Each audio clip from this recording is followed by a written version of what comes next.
성경 말씀 같이 보시겠습니다. 고린도전서 11장 1절 말씀입니다. 내가 그리스도를 본받는 자가 된 것 같이 너희는 나를 본받는 자가 되라. 고린도전서 11장 1절 말씀인데요. 이 말씀은 사도 바울이 기록한 고린도전서입니다. 여기 나와 있는 나라고 하는 것은 사도 바울입니다. 사도 바울이 내가 그리스도를 본받는 자 된 것 같이 너희는 나를 본받는 자가 되라 이렇게 이야기를 했어요. 그러니까 사도 바울 외에 이렇게 말할 수 있는 사람은 아마 흔치 않을 것 같아요. 나를 본받아라. 사람은 누구나 하나님 앞에 모든 사람은 다 의인이 없잖아요. 다 흠이 있고 죄가 있고 그래서 하나님께서는 의인은 없나니 하나도 없으며 이렇게 말씀하셨거든요. 그런데 사도 바울이 감히 이렇게 말할 수 있는 것, 이것은 사도 바울의 삶이 어떻게 하나님 앞에 드리워져 있고 그가 하나님을 대적하는 자였다가 나중에 하나님께 돌아와서 예수 그리스도를 전하는 일을 하다가 그 일을 하면서 이제 순교를 한 거죠. 그렇게 그의 삶, 예수 그리스도를 영접한 후에 그 삶은 완전히 예수 그리스도에게 바쳐져 있었거든요. 그래서 사도 바울은 자기가 다른 생각을 하고 살질 않았어요. 오직 예수 그리스도를 전하는 것, 예수 그리스도를 이 땅에서 다른 사람들에게 나타내는 것, 그거에 자기의 모든 것을 다 바친 분이거든요. 그래서 내가 그리스도를 본받는 자 된 것 같이 너희는 나를 본받는 자가 되라 이렇게 기록할 수 있었던 거죠. 그래서 우리는 예수님을 본받아야지 되고 예수님의 발자취를 따라간 사도 바울을 또 본받는 자가 돼야지 되거든요. 그래서 오늘 시간에는 사도 바울에 대해서 아주 작은 부분을 함께 공부하려고 해요. 그래서 사도 바울이 어떤 모습 우리가 본받으면 좋을까 이런 것을 한번 생각해 보려고 합니다.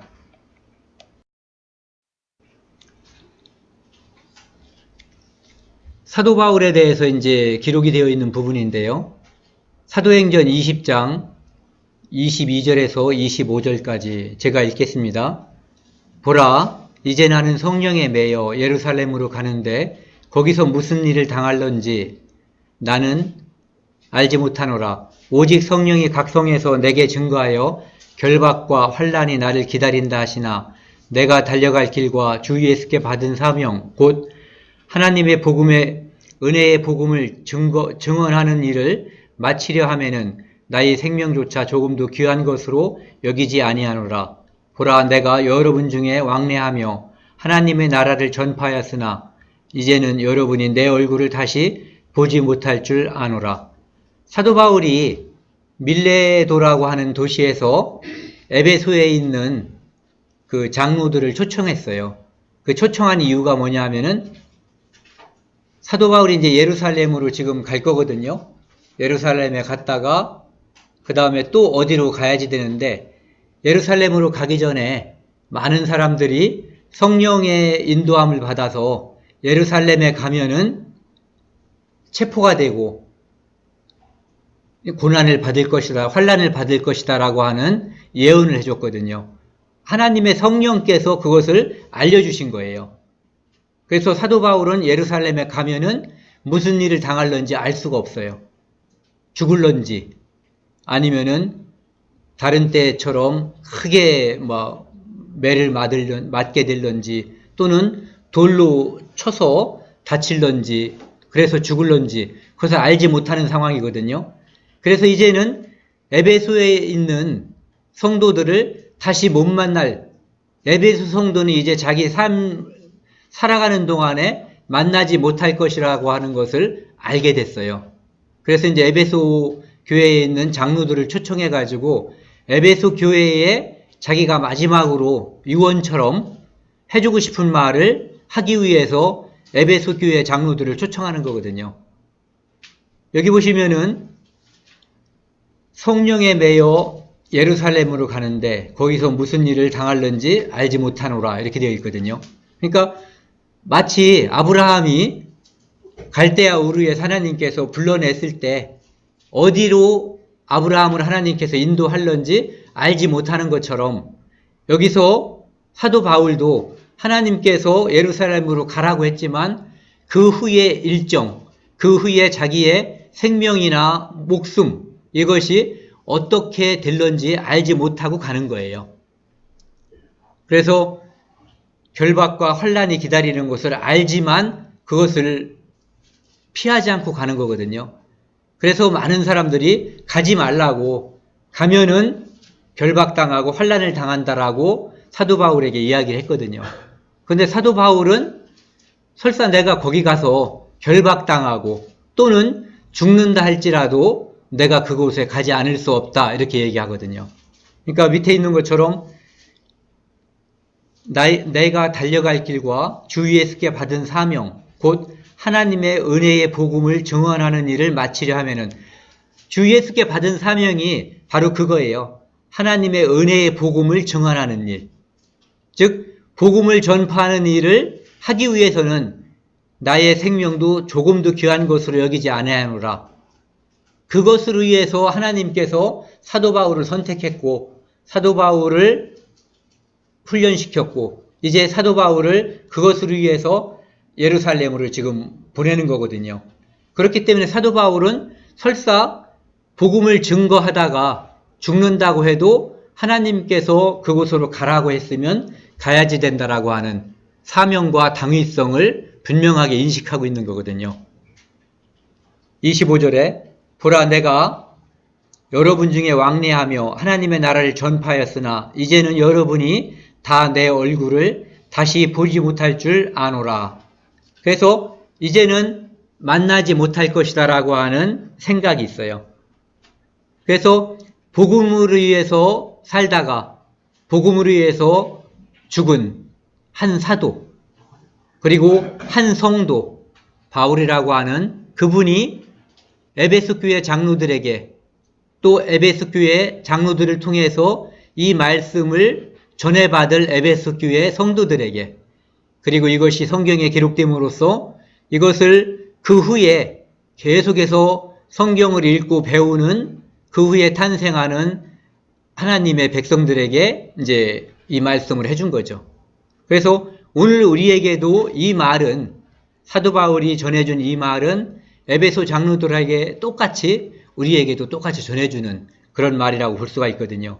그러니까 유언하는 심정으로 유언으로 이 말을 남긴 거예요. 적어도 사도 바울이 이때 바로 죽지 않잖아요. 적어도 2년 이상을 더 살아요. 하지만 에베소 사람들은 이제 다시는 못 보거든요. 그래서 자기가 사랑하는 에베소 성도들에게 이제 마지막으로 남기고 싶은 말을 남기는 거죠.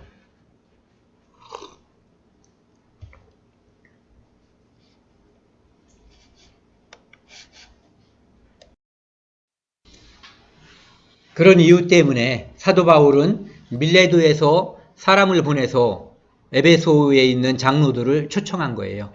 자기가 꼭 해주고 싶은 이야기가 있기 때문에 그분들을 초청하고 자기가 직접 가도 되지만 그 안에서 만날 수 있는 위험, 험난한 일이 또 기다릴 수 있거든요.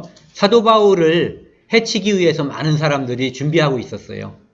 그리고 거기까지 갔다 오면은 예루살렘으로 가는 일정이 또 너무 늦어질 수가 있어요. 거기 가면은 자꾸 울고 늘어지면은 사도 바울을 너무너무 사랑하니까 그러면은 자기가 원래 예루살렘에 가려고 하는 일정이 늦어질 수가 있거든요. 그래서 사람을 보내서 그리고 장로들이 옴으로써 이제 사도 바울이 그들에게 당부하고 싶은 것, 권면하고 싶은 이야기들을 하게 되는 거예요.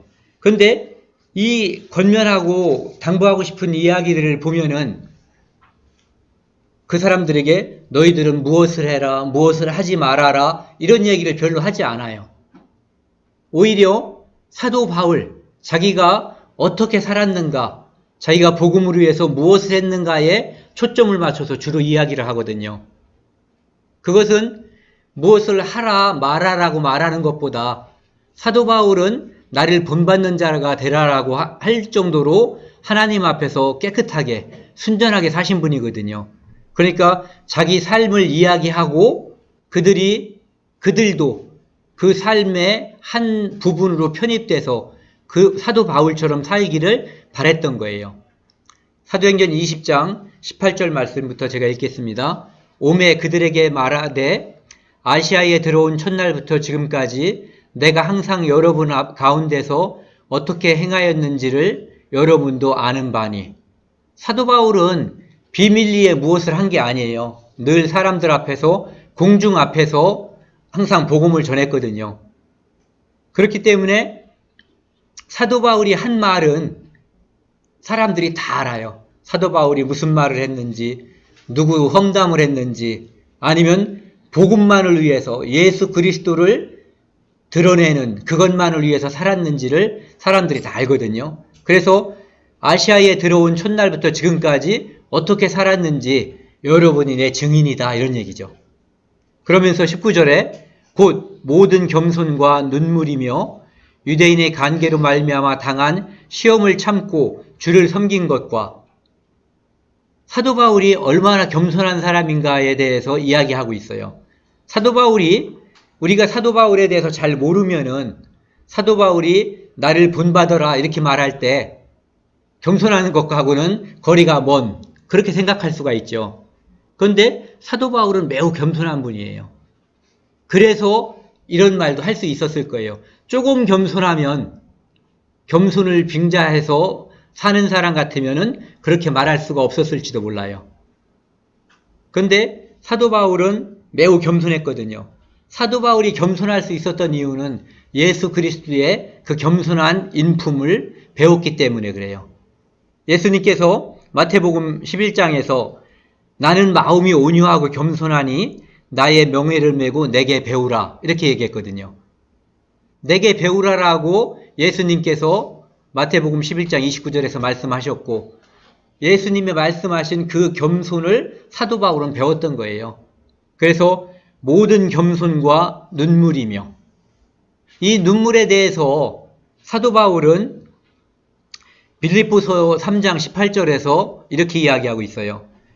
내가 여러 번 너희에게 말하였거니와 이제도 눈물을 흘리며 말하노니 여러 사람들이 십자가의 원수로 행하느니라. 저희의 마음은 마침은 멸망이요 저희의 신은 배요 저희의 영광은 저희의 부끄러움에 있고 땅의 일을 생각하는 자라 이렇게 이야기하고 있거든요. 그러니까 눈물로 그 사람들을 사도 바울이 계속 가르치고 훈계했는데 그 사람들의 무엇을 훈계했냐면은 그들이 십자가를 원수로 행한다 이거예요. 예수 그리스도의 십자가를 원수로 행한다. 그것은 생각해 볼 수 있는 게 있죠. 예수 그리스도의 십자가를 원수로 행한다고 한다면은 예수 그리스도를 믿으려고 하지 않는 거예요. 예수 그리스도를 조롱하는 거죠. 모욕하는 거.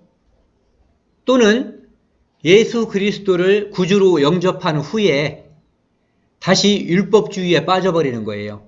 무엇을 함으로써 복을 받고 무엇을 하지 않음으로써 복을 받고 또는 저주를 받고 마치 모세의 율법을 지켜야만 다시 하나님 나라에 갈 수 있는 것처럼 율법주의에 빠지는 거죠. 또는 율법이 없는 자처럼 도덕 폐기론자처럼 사는 거예요. 나는 이제 구원을 받았으니까 아무렇게나 살아도 아무런 상관이 없다. 하나님을 믿는 사람은 하나님께서 완전하게 모두 영원히 용서해 놓았기 때문에 완전히 보호해 주기 때문에 나는 이제 구태여 도덕과 율법에 매여서 살 필요가 없다라고 방종하면서 사는 삶. 이런 삶을 살아가는 사람들이 사도 바울의 입장에서 보면은 눈물 나도록 슬펐던 거예요. 예수 그리스도의 희생, 하나님의 독생자 예수 그리스도께서 우리를 위해서 죄밖에 지은 것이 없는 우리를 위해서 십자가에서 못 박혀서 피 흘려서 우리를 구원해 주셨는데 그것을 조롱하거나 모욕하거나 알고 난 후에도 그 삶을 살지 않고 자기의 육신의 쾌락을 위해서 살아가는 그 사람들을 볼 때에 사도 바울은 눈물을 흘리면서 그들에게 예수 그리스도를 위해서 살 것, 예수 그리스도를 영접할 것, 이것을 이야기했던 거죠. 그 다음에 유대인의 관계로 말미암아 이제 엄청난 시험들을 당한 거예요. 우리가 아는 것처럼 사도 바울은 유대인들에 의해서 엄청난 환난을 받았어요. 복음을 전한다는 이유로 돌로 쳐서 거의 죽은 것을 던져버려서 죽게 됐고, 그 다음에 단지 예수님이 그런 말을 한 적이 없거든요. 가이사 외에는 이제 내가 왕이고 가이사는 왕이 아니다라는 것을 예수님은 말하지 않았거든요. 오히려 예수님은 가이사 것은 가이사에게, 하나님 것은 하나님에게 돌리라고 말했거든요. 그런데 유대인들은 예수님을 그 행정가들에게 이제 모함을 한 거죠. 이 사람이 자기를 왕이라고 하고, 사도 바울이 예수를 왕이라고 하고, 가이사, 즉 케사르 시저를 왕이라고 하지 않았다라고 모함한 거죠. 또 어떤 모함을 했냐면은 사도 바울은 그렇게 말한 적이 없거든요. 율법을 어겨서 하나님께 영광을 돌려야 된다라고 말한 적이 없어요. 그런데 마치 그렇게 해서 사도 바울을 고소했거든요. 그러니까 고소하니까 그 사람들이 들어보니까 사도 바울이 누구 돈을 떼먹은 것도 아니고 누구를 때린 것도 아니고 죽인 것도 아니에요. 단지 자기들의 종교적인 문제인 거예요. 그러니까 들어보고 훈방해 버렸거든요. 이런 일들이, 근데 유대인들은 사도 바울에서 도덕적이거나 행동에 범죄한 것을 찾을 수가 없었어요. 그렇기 때문에 다른 것, 자기들이 눈에 가장 걸리는 것, 그게 뭐냐면은 자기들 유대교에 반하는 것, 자기들이 율법을 지켜야 된다고 하는 것에 반하는 것, 그런 것을 꼬투리 잡으려고 했는데 그것도 잡을 수가 없으니까 모함해서 사도 바울을 이제 재판에 넘기려고 했었던 거죠. 그런데 그런 모든 시험 중에서 사도 바울은 그들의 시험에 넘어가지 않을 만큼 그렇게 살았던 거예요. 다만 그들은 사도 바울을 잡아서 돌로 치거나 그럴 때는 사도 바울의 말이 다 옳아요. 그러니까 귀를 막아버리는 거예요. 듣고 있으면은 넘어갈 것 같아, 잘못하면은. 그러니까 귀를 막고 그냥 돌로 쳤다고 되어 있거든요. 스데반을 칠 때도 그랬고. 그래서 20절에 보면은요, 무엇이든지 유익한 것은 무엇이든지 공중 앞에서나 각 집에서나 거리낌 없이 여러분에게 전하여 가르치고, 사도 바울은 회당이나 두란노 서원 이런 데서 계속해서 이 복음을 전파했어요. 그러니까 개인 집에서 가서 복음을 전한 적도 있지만 주로 사도 바울의 무대는 회당과 두란노 서원이었어요. 그렇기 때문에 비밀리에 몰래 숨어서 전해 본 적이 거의 없는 거죠. 그리고 거리낌 없이 복음을 전한 거죠. 이 거리낌 없이 복음을 전한 것을 우리가 정말 본받고 마음속에 많이 생각을 해야 되는 게요. 그 갈라디아서 1장 10절에 보면은 사도 바울이 이런 말을 하거든요. 이제 내가 사람들에게 좋게 하랴, 하나님께 좋게 하랴, 사람들에게 기쁨을 구하랴. 내가 지금까지 사람에게 기쁨을 구하였으면 그리스도의 종이 아니라. 복음을 전한다는 이유 하나로 핍박을 받은 거예요. 도덕적인 어떤 이유가 아니라. 그래서 복음만 전하지 않으면 돌로 치는 것도 당하지 않을 수 있고 어떤 환난도 당하지 않을 수가 있거든요. 그때 사도 바울이 이제 그 제자들이 하는 이야기가 이런 거죠. 내가 사람을 좋게 하랴, 하나님을 좋게 하랴. 너희를 좋게 하기 위해서 복음을 전하는 것을 멈출 수 없다, 이런 얘기거든요. 그러니까 그것으로 인한 환난, 체포되는 것이라든지 또는 죽는 것은 감수하겠다라는 생각을 처음부터 가졌던 거예요. 그렇기 때문에 어떤 환난도 어떠한 핍박도 사도 바울이 복음을 전하는 것을 막을 수가 없었어요. 우리도 마찬가지거든요. 내가 복음을 전하는 것을 어떤 경우에도 멈추지 않겠다라고 하는 나의 확실한 결의가 있으면 내 가족 또는 내가 대부분 복음 전하는데 어려운 사람들은 나보다 나이가 많거나 직장에서 나보다 직급이 높거나 아버지라든지 할아버지라든지 어떤 계층 구조나 이런 거에 학렬이 높거나 이런 분들이거든요. 그분들이 가지고 있는 독특한 권위가 있어요. 그래서 그 권위를 무시하고 내가 밀어붙이기가 어렵거든요. 근데 내가 사도 바울처럼 내가 사람을 좋게 하랴 하나님을 좋게 하랴 이러한 마음을 여기에 딱 가지고 있으면 누구에게든지 그가 누구든 그가 어떻게 나오든 복음을 전할 수가 있는 거예요. 다만 듣고 안 듣는 것, 받아들이고 받아들이지 않는 것은 그 사람 탓이에요. 그 사람이 책임을 질 거예요. 다만 나는 내가 해야 할 일을 하는 것 뿐이거든요. 결과에 대해서 우리가 연연을 하면은 복음을 전할 수가 없어요. 예수님이 복음을 전했는데 예수님이 복음 전하면은 사도 바울보다 예수님이 복음을 훨씬 더 잘 전했겠죠. 그런데 예수님이 전한 복음을 사람들이 다 받아들였나요? 극히 일부만 받아들인 거예요. 사도 바울 이렇게 예수 그리스도를 온전히 본받은 사람이 그런 성도, 그런 사도가 복음을 전했을 때에도 사람들이 다 복음을 받아들인 게 아니에요. 받아들이고 안 받아들이는 것은 그들의 책임이고 하나님 나라 앞에서 하나님 앞에서 그들이 책임을 져야지 돼요. 다만 우리는 우리에게 맡겨놓은 사명이 있어요. 그 사명을 다하는 것 뿐이거든요. 그래서 사도 바울은 그렇게 했어요.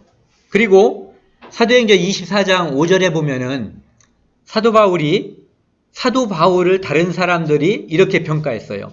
우리가 보니 이 사람은 전염병 같은 자라. 또 다른 번역에는 연병이라 이렇게 돼 있어요. 천하에 흩어진 유대인을 다 소욕케 하는 자요.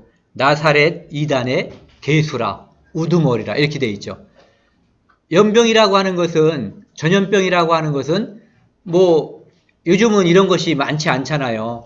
그런데 옛날에는 콜레라, 장티푸스, 이질, 세균성의 이질 이런 것들은 같이 만나서 대화하고 밥을 같이 먹고 이러면은 바로 전달이 되는 거예요. 전달되고 이렇게 해서 이렇게 같이 저녁 때까지 같이 놀고 밥 먹으면은 여기 있는 분이 저 혼자 걸렸어도 다 걸릴 수 있어요.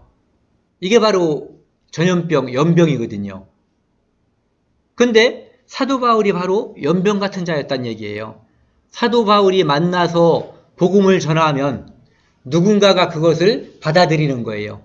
또 그 받아들인 사람이 또 전하면 또 받아들이게 되는 거죠. 그러니까 사도 바울을 천하의 연병이라. 그러니까 사도 바울이 얼마나 자기의 목숨을 다 내놓고 그 위험을 감수하고 복음을 전했는가를 알 수가 있죠. 어떠한 누구에게도 어떠한 장소에서도 거리낌 없이 복음을 전했던 거예요. 21절에요. 유대인과 헬라인에게 하나님께 대한 회개와 우리 주 예수 그리스도께 대한 믿음을 증언한 것이라. 이 복음이죠.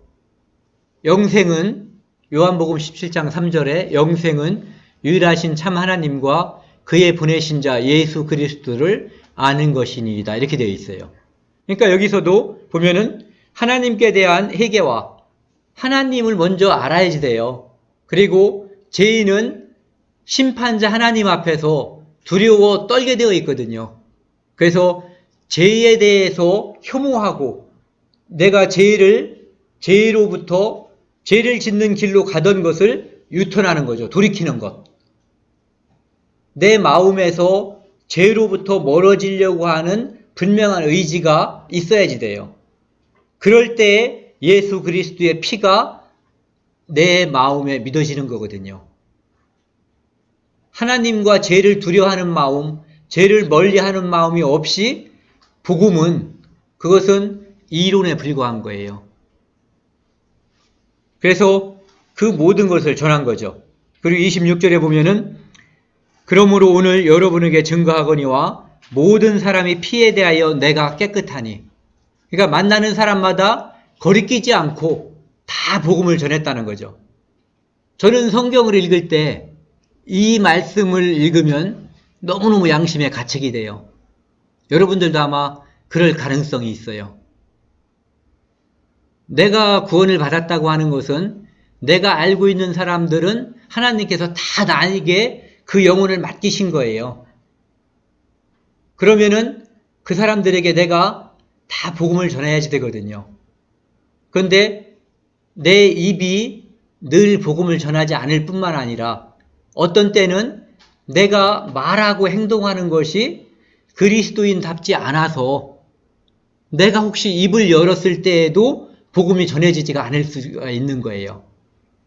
그런데 사도 바울은 모든 피에 대하여 내가 깨끗하다라고 얘기했어요.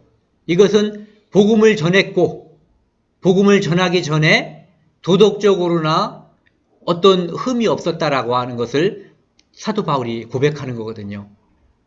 복음에 어떠한 거리낌이 없게 행동을 했었다는 거죠.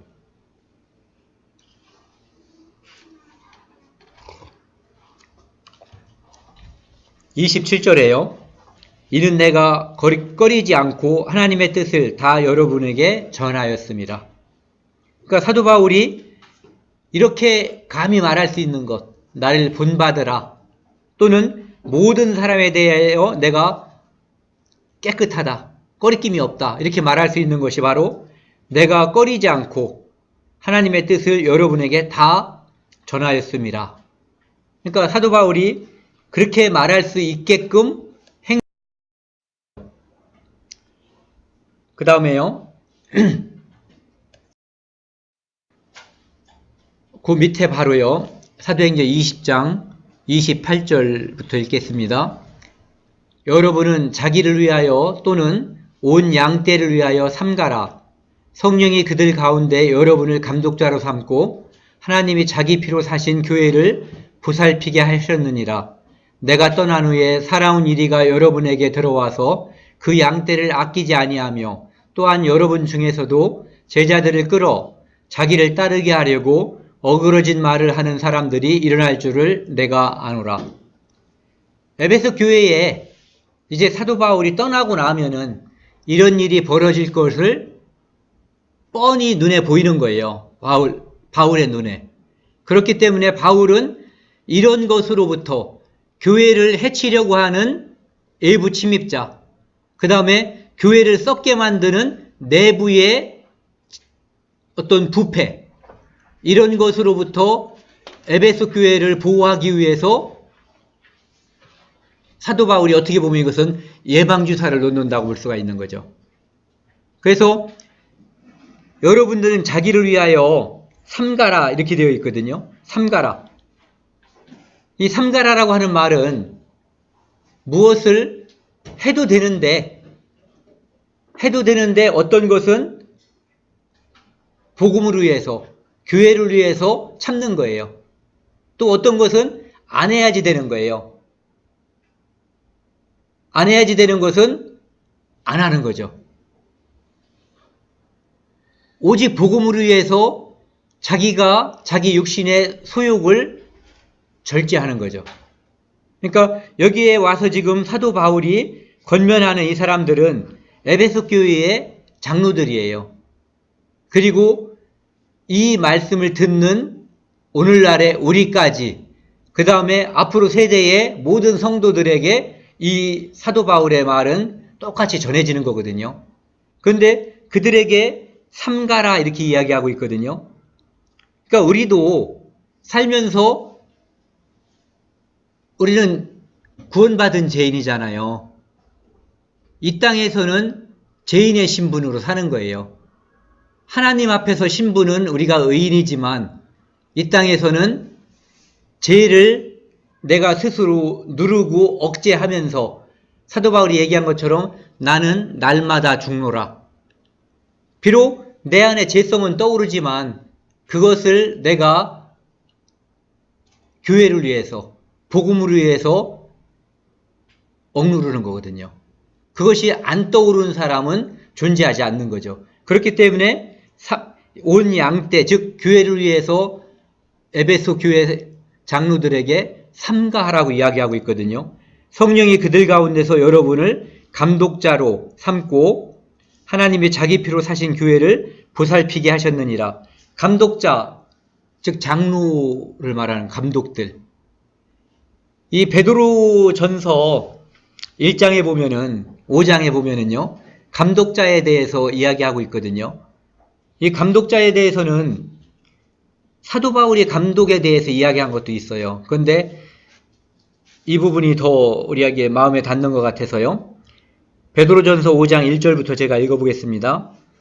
너희 중 장로에게 권하느니 나는 함께 장로된 자요. 여기서 나는 베드로죠. 그리스도의 고난의 증인이요 나타날 영광에 참여할 자라.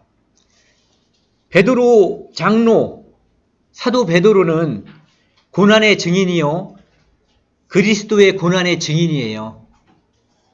베드로를 예수님께서 선택하셨고 제자로서 베드로는 예수님과 함께 했어요. 십자가에 달릴 때 베드로는 잠시 예수님을 떠났어요.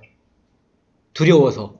하지만 부활하신 예수님을 만난 후에 베드로는 죽을 때까지 예수 그리스도를 증거하는 일에 모든 것을 바쳤던 분이에요. 그러니까 고난의 증인이면서 나타날 영광에 참여할 자라. 즉 예수님이 나타나면 예수님이 이 땅에 다시 오시는 날에 영광 중에 자기를 영접할 것이라는 것을 확신하는 거예요. 우리도 예수 그리스도께서 이 땅에 다시 오실 때에 예수님께서 우리를 칭찬할 것이라는 것, 예수님께서 우리를 반갑게 맞이해 줄 것이라는 것, 그것을 확신하는 거죠. 이런 확신이 우리 신자들에게 필요한 거거든요. 그리고 반드시 있는 거고요. 2절에 보면은요. 너희 중에 있는 하나님의 양무리를 치되 억지로 하지 말고 하나님의 뜻을 따라 자원함으로 하며 더러운 일을 위하여 하지 말고 기꺼이 하며 이렇게 되어 있어요. 양무리를 친다라고 하는 것은 양무리를 잘 보살핀다 이런 얘기예요. 친다, 때린다 이런 얘기가 아니라 목자가 즉 뭐라 그러죠? 목동이 양을 잘 보호하는 것처럼 잘 키우고 잘 번식하게 해서 이 양무리들이 우리에게 더 많아지고 더 잘 살게 만들어주는 것이 목동이 할 일이죠. 즉 교회 안에서 감독자, 장로들이 할 일이 바로 이런 거거든요. 이제 우리가 이렇게 생각할 수가 있거든요. 우리는 이제 장로도 아니고 이제 구원받은 지도 얼마 안 되고 그런 사람들일 수도 있거든요. 그런데 여기에 있는 모든 분들은 나중에 대천에 복음이 많이 전해지고 여기에 있는 사람들에 의해서 또 복음이 많이 전해지고 나면은 잠깐 동안에 1년, 2년 동안에 여기에 있는 사람들보다 10배, 20배, 100배 많은 사람들이 지금 여기에 있는 사람들한테 맨날 와서 뭘 물어볼 거예요. 이건 뭐예요? 사도 바울이 이건 뭐라고 말한 거예요? 물어볼 거란 말이에요. 그 사람들의 입장에서 여기 있는 분들은 나중에 잠시 후에 장로와 같은 감독자와 같은 역할을 다 하게 될 거예요. 그건 분명한 거예요. 복음은 한 사람이 복음을 한 명 전하는데 1년이 걸릴 수도 있고 10년이 걸릴 수도 있고 그 사람이 죽은 다음에 복음이 전해지는 경우도 있어요. 어떤 선교사들은 선교지에 가서 한 사람도 전도하지 못하고 죽은 경우도 많아요. 성경만 번역하고 죽은 사람도 있고 성경을 번역하지 못하고 가서 그 사람들한테 복음도 말하지 못하고 전염병에 걸려서 죽은 사람들도 많아요.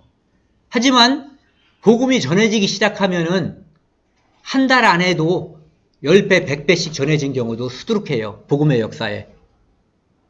그래서 우리가 복음을 위해서 나 자신을 낮추고 복음을 위해서 헌신하면은 복음의 역사는 폭발적으로 일어나요.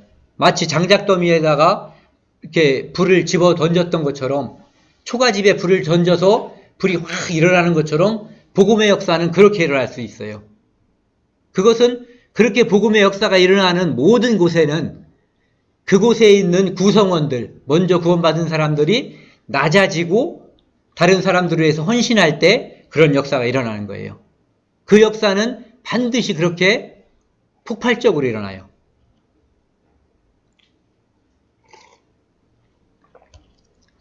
그래서 감독자, 장로들은 하나님이 피로 사신 교회를 보살피고 지키는 그런 역할을 하는 거거든요. 그리고 29절에 보면은요, 슬픈 이야기가 나오죠. 내가 떠난 후에 사나운 이리가 여러분에게 와서 그 양떼를 아끼지 아니하며. 그러니까 교회는 복음이 전해지는 모든 곳에는 늘 사탄의 역사가 함께 일어나는 거예요. 복음이 전해지는 것을 가장 싫어하는 존재가 바로 사탄이에요. 마귀. 이 마귀는 복음이 전해지는 것을 어떻게 해서라도 막고 싶어요. 그래서 복음이 전해지려면 아까 말씀드린 것처럼 사람들이 겸손해야지 돼요. 자기를 낮추고 구원받은 성도들끼리 화합이 돼야지 돼요. 한 덩이가 돼야지 돼요. 그런데 이 한 덩이가 되지 않게 하기 위해서 마귀들은 어떤 방법으로, 예를 들어서 부부간이다. 그러면 둘이 사이가 좋아서 맨날 만나면 말씀을 읽고 복음을 전해요. 그러면 얘들을 어떻게 하면 멀어지게 할까? 그래서 이 둘 사이에 멀어지게 할 수 있는 것을 넣어주는 거예요. 교회도 마찬가지거든요. 친밀하고 잘 지내는 교회가 있으면 그 화합된 분위기를 깨기 위해서 뭔가를 침투해서 들어와요. 모든 복음의 역사는 다 그거예요. 복음의 역사와 마귀의 역사는 똑같아요. 그래서 그 침투에 올 때 더욱 낮아지고 더욱 화합을 하면은 복음의 역사가 일어나는 거고, 거기에 마귀의 역사에 져서 우리가 화합이 깨져버리면은 마귀의 역사가 일어나는 거예요. 그래서 모든 복음의 역사는 마귀가 함께 한다는 것. 이곳에 우리 눈에 보이지 않는 마귀가 많이 있을 거예요. 귀신들이. 그것은 분명한 사실이에요. 그리고 복음을 전할 때는 늘 그 복음이 전해지지 않게 하기 위해서 누군가가 찾아오거나 누군가가 다른 일을 만들거나 그런 일들이 늘 벌어져요. 그때 원칙 하나를 딱 세우면 돼요. 내가 아까 사도 바울이 했던 거, 내가 사람을 기쁘게 하랴, 하나님을 기쁘게 하랴.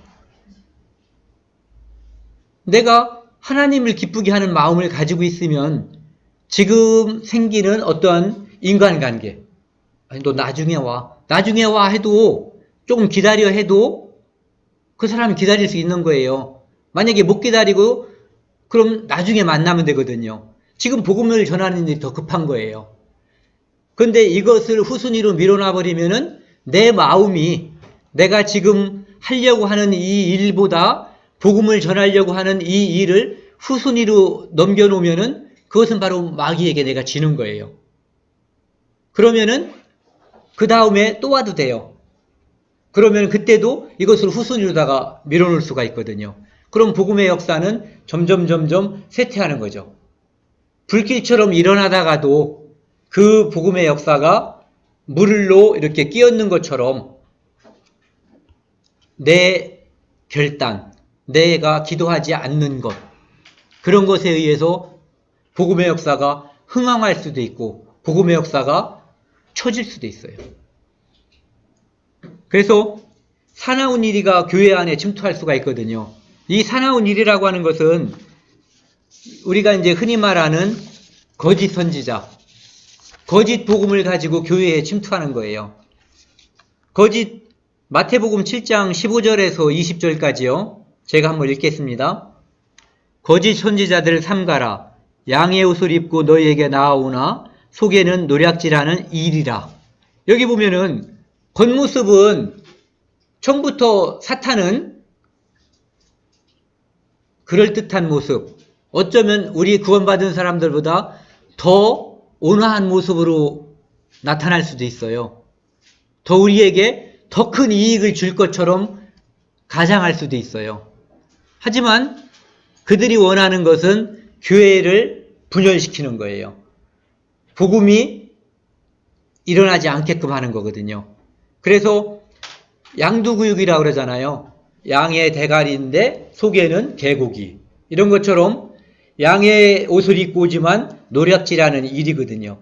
그러니까 정말로 좋은 얼굴과 좋은 말로 들어오지만 이 가슴에는 교회를 해치려고 하는 사탄의 마음이 들어있는 거거든요. 그런 것들을 우리가 생각하고 그것을 막아야지 되는 거예요. 그것은 교회 구성원들이 다 막아야 되는 거거든요. 이 사람들은 구원받지 않은 사람들이에요. 그들의 열매로 그들을 알지니 가시나무에서 포도를 또는 엉겅퀴에서 무화과를 따겠느냐. 가시나무에서는 포도 열매를 맺을 수가 없죠. 또는 엉겅퀴에서 무화과를 딸 수가 없어요. 그래서 그들이 이 안에 생명이 생기지 않았다면 이 안에 성령이 주는 열매가 맺히지 않는다. 그런 얘기거든요. 이와 같이 좋은 나무마다 아름다운 열매를 맺고 못된 나무마다 나쁜 열매를 맺나니 좋은 나무가 나쁜 열매를 맺을 수 없고 못된 나무가 아름다운 열매를 맺을 수 없느니라. 아름다운 나무 열매를 맺지 아니하는 나무마다 찍혀 불에 던지느니라. 이것은 구원받지 않은 사람들이에요. 구원받지 않은 사람도 사탄의 쓰임에 의해서 교회에 들어올 수 있어요. 그리고 교회를 해칠 수가 있어요. 그래서 이것은 늘 교회 안에서 잘 살펴봐야지 돼요. 그래서 복음이 확실한가, 그 사람이 정말 믿음이 확실하게 모든 거에서 믿음에서 아멘을 하는가를 확인해야지 되거든요. 그러면 20절에 보면은 이러므로 그들의 열매로 그들을 알리라. 열매를 봐서 안다는 거거든요. 그러니까 말로써 다 알 수는 없다는 거거든요. 우리가 말은 거짓말을 할 수가 있거든요. 하지만 생활을 통해서 맺히는 그 열매는 거짓말을 할 수가 없어요. 그 열매가 참되다면 그 안에 진실한 생명이 맺혀 있을 거라는 그런 얘기죠. 또한 여러분 중에서도 제자를 끌어들여 30절이요. 자기를 따르게 하려고 어지러진 말을 하는 사람들이 일어날 줄을 내가 아노라. 여기에 있는 이 사람들은 구원을 받았지만 교회 안에서 자기의 입장, 자기의 위치를 드러내려고 교회는 여러 가지 정의가 있지만 교회라고 하는 것은 예수 그리스도를 구주로 영접한 사람들이 자기를 낮추고 복음을 위해서 한 무리가 된 사람들이에요. 그곳에서 자기를 높이면 이 무리는 반드시 나눠지게 되어 있어요. 그래서 여기에 있는 것처럼 제자를 끌어 자기를 따르게 하려고, 그러니까 자기를 따르게 하려는 것은 자기가 낮춰지는 것이 아니라 내가 높아져서 자기 제자를 삼으려고 그러는 거예요. 그러니까 그들이 나를 섬기게 하려고 그러는 거죠. 이런 사람들이 교회 안에서도 생길 수 있다는 거거든요. 실제로 이 에베소 교회에 대해서 이 성경에서 이야기하는 것을 보면은요, 요한계시록 2장 1절에 보면은 제가 1절부터 6절까지 한번 읽어볼게요. 사도 바울이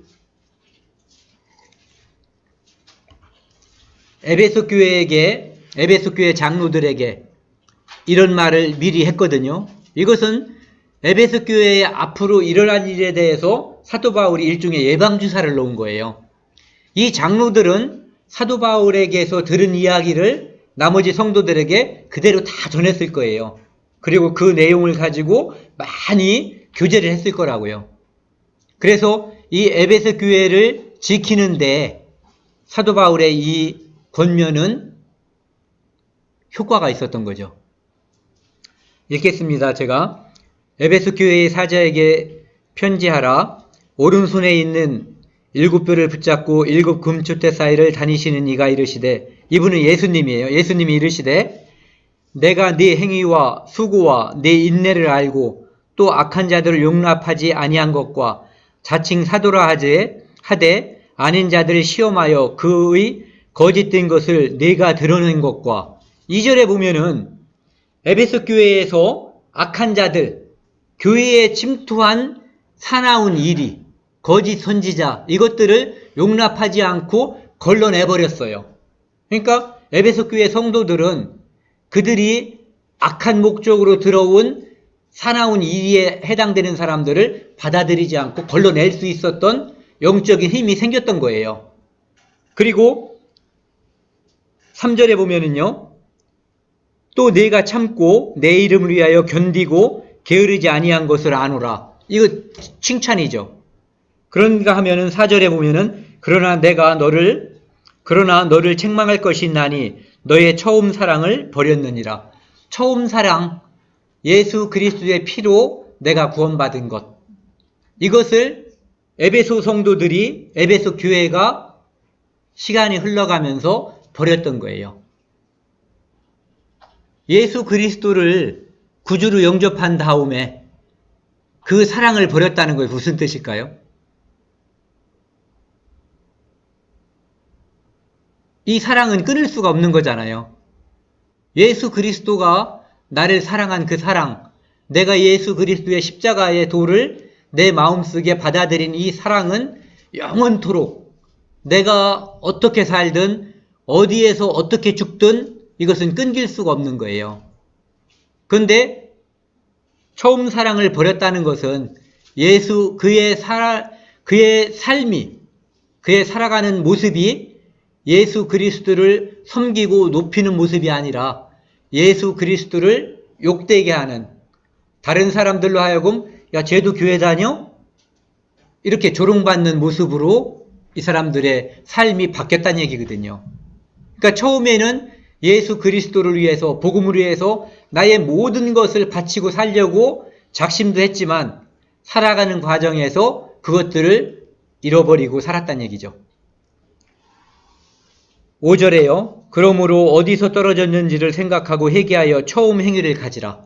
그래서 그것을 반성하고 회개해서 첫사랑을 회복하라는 거죠. 다시 그리스도의 복음에 합당한 삶을 살아가라, 이런 얘기죠. 그리하지 아니하고 회개하지 아니하면 내가 네게 가서 네 촛대를 그 자리에서 옮기리라. 그 자리에서 촛대를 옮겨버리겠다 하는 것, 이것이 하나님의 말씀이에요. 예수님의 말씀. 그러니까 촛대를 옮긴다고 하는 것은 하나님의 약속은 변할 수가 없어요.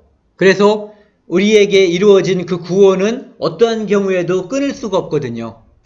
그런데 다만 촛대를 옮긴다고 하는 것은 아까 말씀드린 것처럼 우리 안에서 복음의 역사가 활발하게 정말 횃불처럼 일어나는데, 장작불이나 산에 불난 것, 들판에 불이 막 번져가는 것, 요원의 불길이라고 그러잖아요.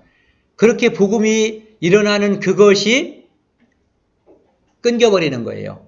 그리고 다른 사람들을 위해서, 다른 사람들을 통해서 복음의 역사가 일어나게끔 이곳에서는 복음의 역사가 그쳐버리게 하는, 그렇게 된다는 거죠. 내가 예수 그리스도를 위한 삶을 살지 않을 때 복음의 역사는 시들어버리는 거예요. 마치 장작불이 활활 타는데 그 중에 하나씩 빼내면은 그 불이 사위어 간다고 그러나요? 그렇게 돼서 결국은 그 불이 꺼져버리는 것처럼 그렇게 되는 거죠. 6절에요. 오직 내게 이것이 있으니 내가 니골라당의 행위를 미워하는도다. 나도 이것을 미워하노라. 그러니까 에베소 요한계시록 2장에서 보면은 이제 교회의 모습이 나와 있는데, 그 교회의 모습 중에서 이 니골라당에 관한 모습이 나와 있는 교회가 첫 번째 지금 나와 있는 에베소 교회죠. 그 다음에 버가모 교회. 이 에베소 교회에 침투했었던 니골라당. 근데 다행히 첫사랑을 버렸던 이 에베소 교회가 니골라당의 행위를 미워했다고 되어 있거든요. 그리고 나도 이것을 미워하노라. 당연히 예수님도 니골라당을 미워하죠. 이 니골라당이라고 하는 것은 이제 찾아보면은 첫 번째 이 니골라라는 뜻 자체가 백성의 정복자라는 의미를 가지고 있대요.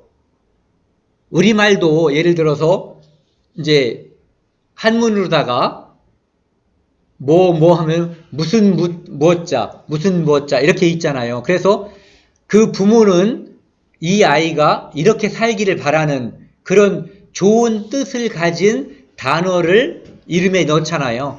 그것처럼 이 니굴라라는 뜻은 백성의 정복자 이런 뜻인 거예요. 마치 이삭이 웃음이라는 뜻, 예수가 구원이라는 뜻 이런 것처럼 이 의미 자체가 이름 자체에 의미가 있다는 얘기죠. 그것이 백성의 정복자. 그래서 어떤 사람들은 이 니굴라라는 것을 성직자가 평신도를 지배하는 모습이다 이렇게 이야기하는 사람들이 있는데 실제로 문헌을 찾아보면은 1세기에 이 기록된 것이 1세기잖아요. 1세기에 감히 성직자라고 하는 계급이 존재하지 않았다는 거죠. 가르치는 사람들, 사도들과 속사도, 사도에게 배운 그런 사람들이 존재했지만 그들이 감히 성도 위에 군림하는 모습은 존재하지 않았다는 거예요. 1세기에. 그렇기 때문에 그런 의미보다는 이제 성도들을 미혹해서 우상을 숭배하고 행음하게 하는, 즉 발람의 교훈에 해당되는 것. 발람이 이스라엘 민족을 우상 숭배하고 그 우상 숭배와 곁들여진 것이 행음이었거든요. 그러니까 그것을 발람의 교훈, 즉 니골라당의 행위라고 하는 것은 이런 뜻일 가능성이 높은 것 같아요. 버가모 교회에서 바로 설명하는 것이 바로 이거거든요. 발람의 교훈. 그렇다면은 교회 안에 우상을 섬기는 것, 그리고 그 우상을 섬기는 것과 행음하는 것이 들어왔던 거예요. 그런데 다행히도 에베소 교회에서는 그것을 물리쳤던 거죠. 어쨌든 그 모습이 들어왔던 것까지는 사실인 것 같아요. 그러니까 지금 에베소 교회의 첫 번째는 사나운 일이, 즉 거짓 선지자라고 하는 것, 구원받지 않은 사람들이 자기의 육신의 이익을 위해서 이제 교회를 해치는 모습. 또 한 가지는 교회 안의 성도가 교회를 자기를 섬기게 하려고 제자를 두는 모습, 또는 잘못된 사상들. 아까 말씀드린 것처럼 이 니골라의 사상 중에는 도덕 폐기, 이제는 우리는 구원받았으니까 율법 폐기, 어떻게 살아도 문제가 없다라고 하는 그런 내용도 포함되어 있을 것이다라고 이야기하고 있어요. 그러니까 그런 것이 교회 안에 들어오면 복음의 역사는 끝나는 거죠. 교회 안에서 우상을 숭배하고 행음하고 그 다음에 막 살고, 그러면 누가 그 사람들과 함께 그 믿음의 생활을 하고 싶어 하겠어요. 그러니까 그런 것들이 교회 안에 들어오지 않게 하는 것이 매우 중요하기 때문에 지금 사도 바울은 에베소 교회 장로들에게 그것을 매우 강조하고 있는 거죠.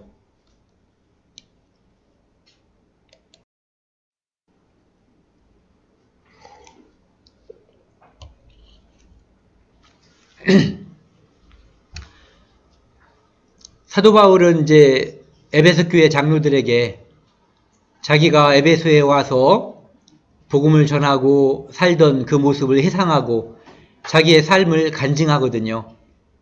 31절부터 35절까지 제가 읽겠습니다. 그러므로 여러분이 읽게요. 내가 3년이나 밤낮 쉬지 않고 눈물로 각 사람을 훈계하던 것을 기억하라. 지금 내가 여러분을 주와 및 그 은혜의 말씀에 부탁하노니 그 말씀이 여러분을 능히 든든히 세우사 거룩하게 하심을 입은 모든 가운데 기업이 있게 하시리라. 내가 아무의 은이나 금이나 의복을 탐하지 아니하였고 여러분이 아는 바와 같이 이 순으로 나와 내 동행들이 쓰는 것을 충당하여 범사에 여러분에게 모본을 보여준 바와 같이 수고하여 약한 사람들을 돕고 또 주 예수께서 친히 말씀하신 바 주는 것이 받는 것보다 복이 있다 하심을 기억하여 할지니라.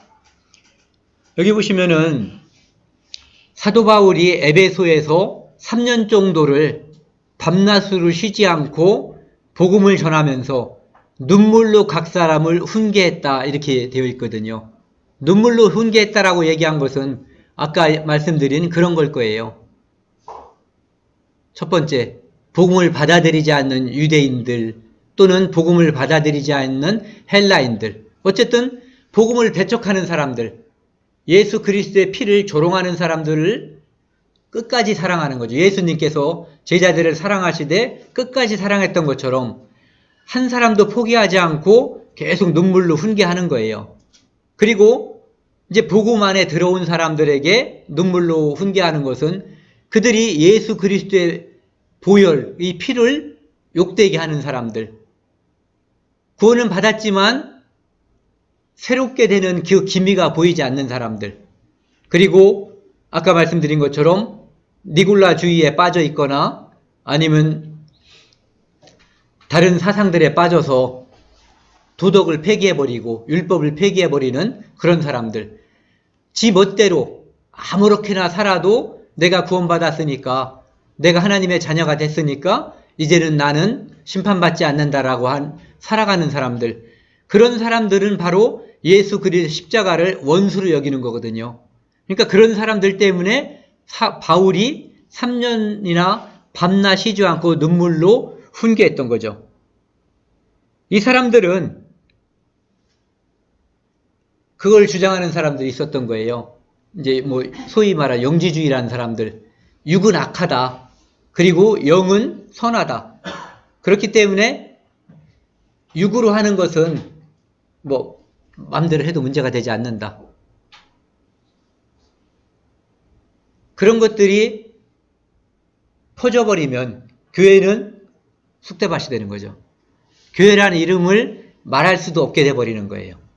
그러니까 그런 모습이 흔적이라도 보인다면 사도 바울이 눈물로 그들을 훈계했겠죠.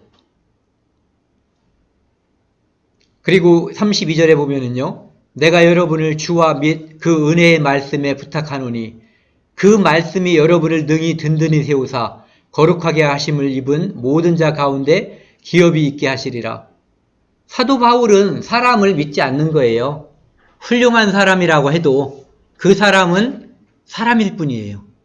그 안에는 죄가 있고 아무리 그 사람이 다른 사람이 볼 때 훌륭해도 그 사람은 죄인에 불과하거든요. 구원받은 죄인인 거죠. 용서받은 죄인에 불과한 거예요.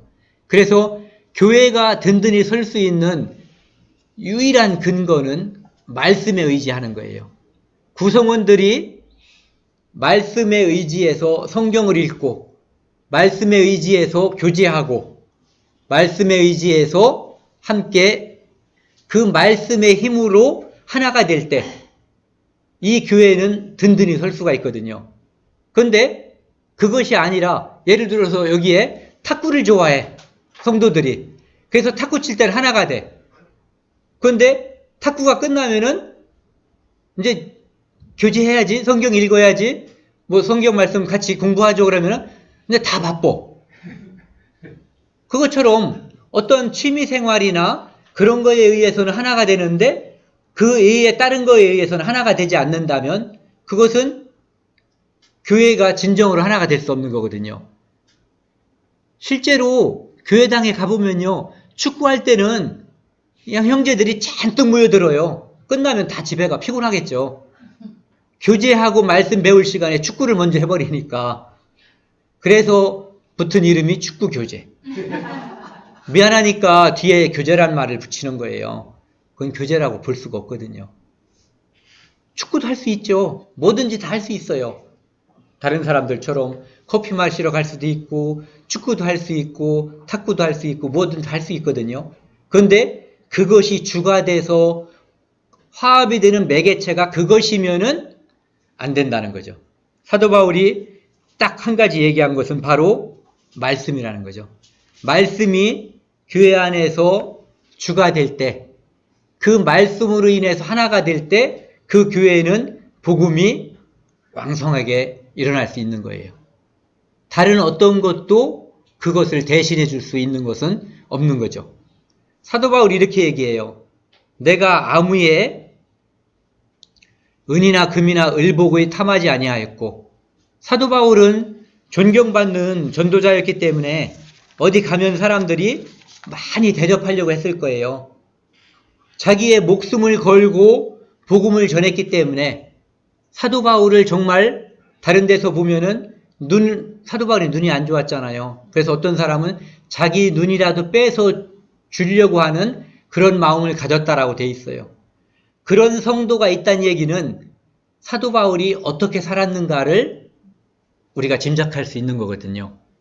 하물며 사도 바울은 복음의 역사를 이제 흐트릴 수 있는, 오늘날에도 이 복음의 역사가 있었던 교회들이 깨지는 이유가 교회 지도자들이 여기서는 은이나 금이나 의복이라고 했지만 돈을 탐해서 그렇거든요.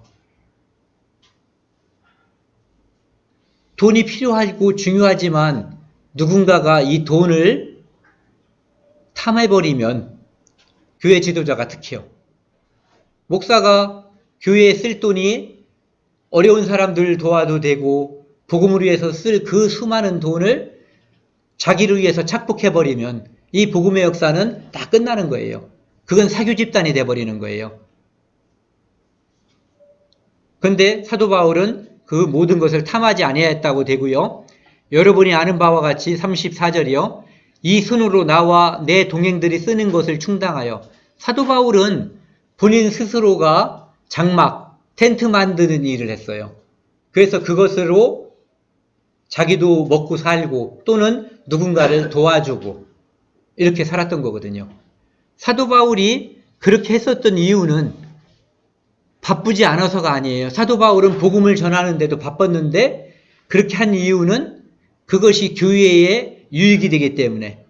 누군가가 바울을 이렇게 욕할 수 있어요. 쟤는 교회에서 주는 돈으로 먹고 사는 애야. 이렇게. 그럼 사도 바울은 이렇게 말할 수가 있어요. 그것은 합당한 일이야. 구약 성경에도 나와 있어.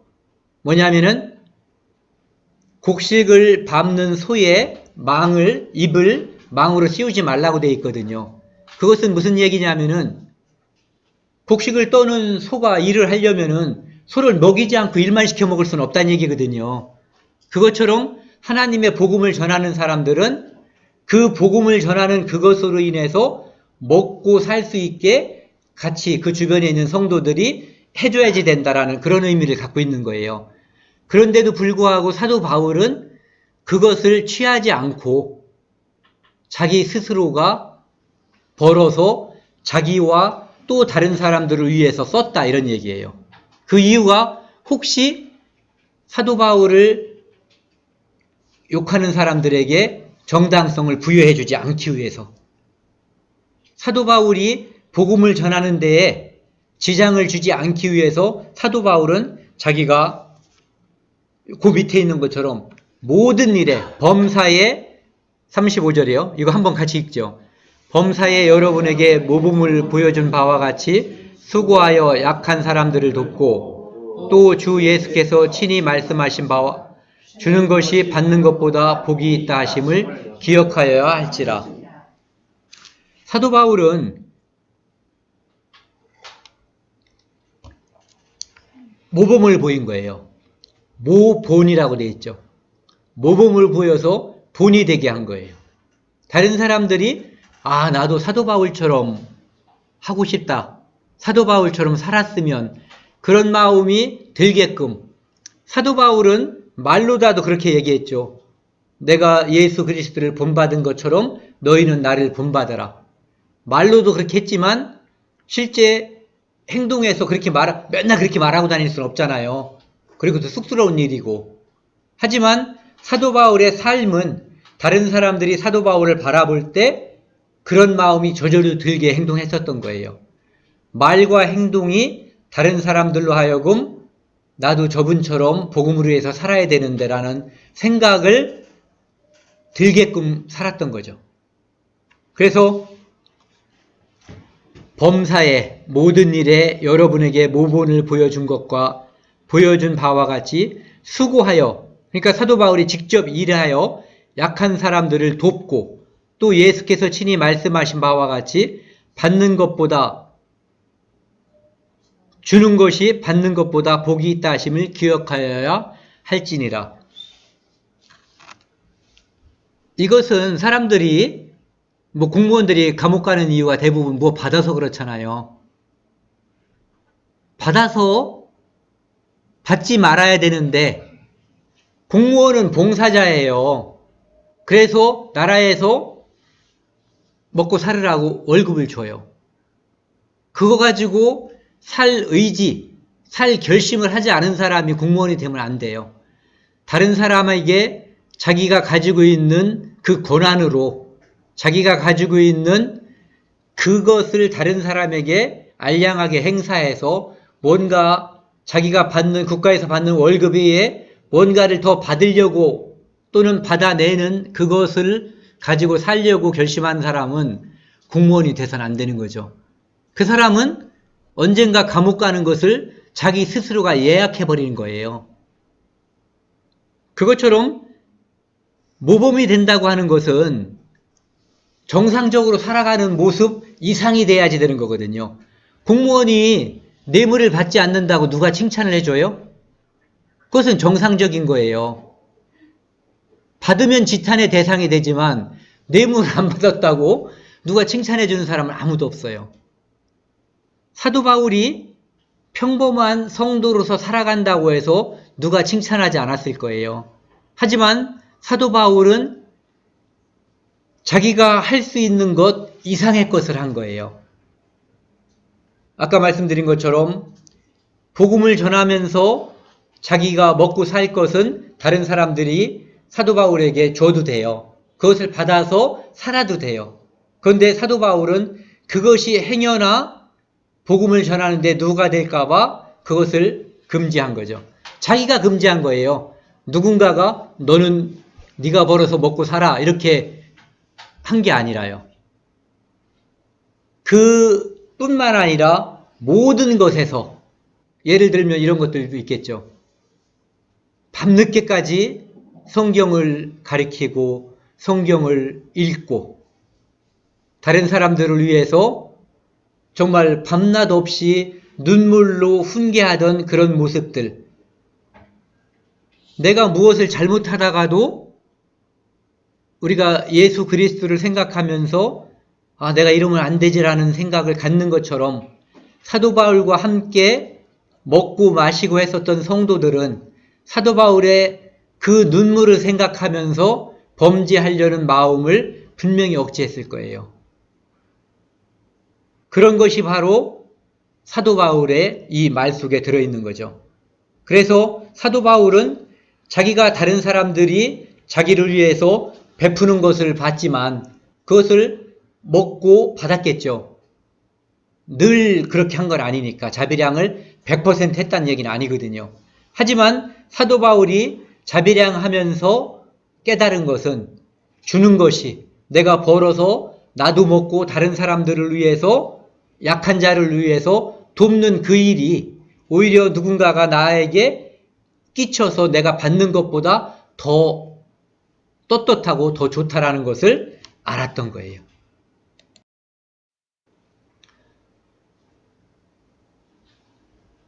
사도 바울이 이제 그들과 이 모든 것을 이야기해요.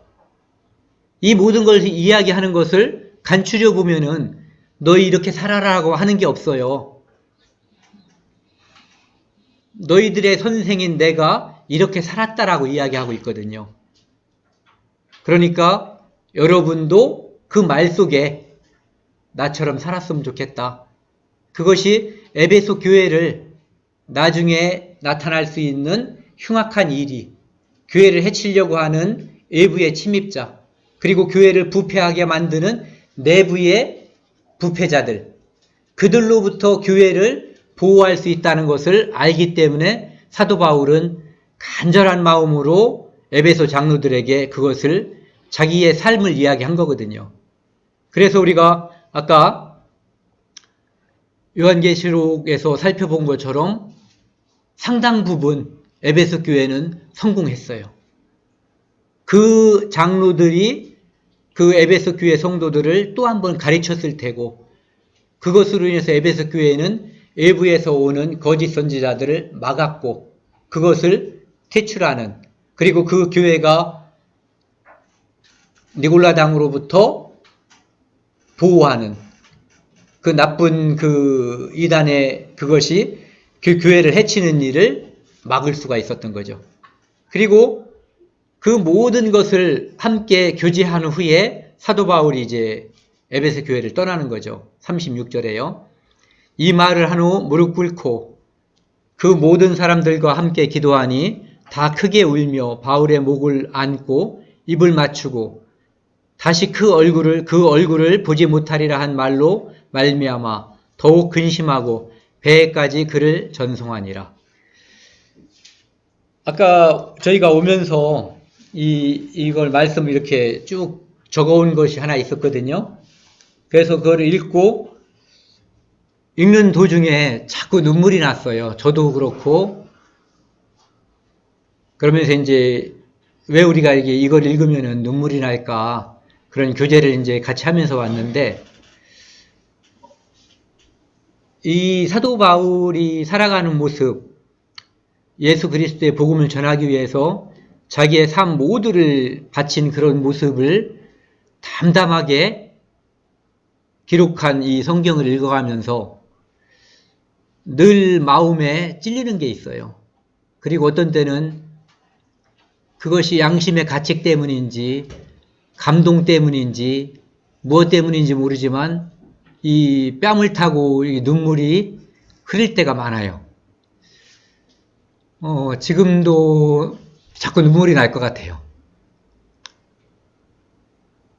그것은 어떻게 생각을 해보면은 해안일 수도 있어요. 우리가 복음을 위해서 모든 것을 바치고 살아야 되는데 그것을 잊거나 게으리할 때가 많다는 거죠. 그래서 이제 오늘과 같은 이런 기회를 통해서 우리가 다시 한번 이 복음이 어떻게 나에게 전해졌는가, 그리고 이 귀한 복음이 또 내가 다른 사람에게 어떻게 전해야 되는가에 대해서 한번 생각을 해봐야지 되는 거죠. 마지막으로 제가 한 가지 이야기를 이게 연저지인이라는 이제 고사성어와 관련된 이야기인데요. 옥이라고 하는 장군이 있었대요. 이 사람은 자기 부하를 끔찍히 사랑하는 거예요. 그래서 부하들이 아프면 그 부하를 위해서 정말 함께 뒹구는 거예요. 그가 못 자면 같이 잠을 이루지 못하고. 그러니까 부하들이 이 장군을 자기 엄마 아버지처럼 떠받드는 거예요. 심지어는 여기 있는 연저인이라는 말 속에 연자는 빤다는 뜻이에요. 이거 입으로다가 이렇게 빤다는 거. 저는 고름, 등창이라는 거예요. 등창. 지, 갈지자, 어지린자. 그러니까 자기 부하가 등창이 나서 고름이 생기면 그 더럽잖아요. 그것은 손으로 만지기도 싫어요. 고름은. 그런데 그것을 심지어 자기 입으로다가 쪽쪽 짜내가지고 그 끝에 있는 심지, 바닥까지 짜내서 이 자기 부하를 낫게 해준 거예요. 이렇게 자기 부하를 사랑하는 그 사람이 오기라고 하는 장군이에요. 근데 옛날에 자기 군대에 옛날에 이제 군대라고 안 하고 달리 불렀겠죠. 한국에서는 스자리라고도 불렀고, 어쨌든 변방에 이제 중국 고사예요.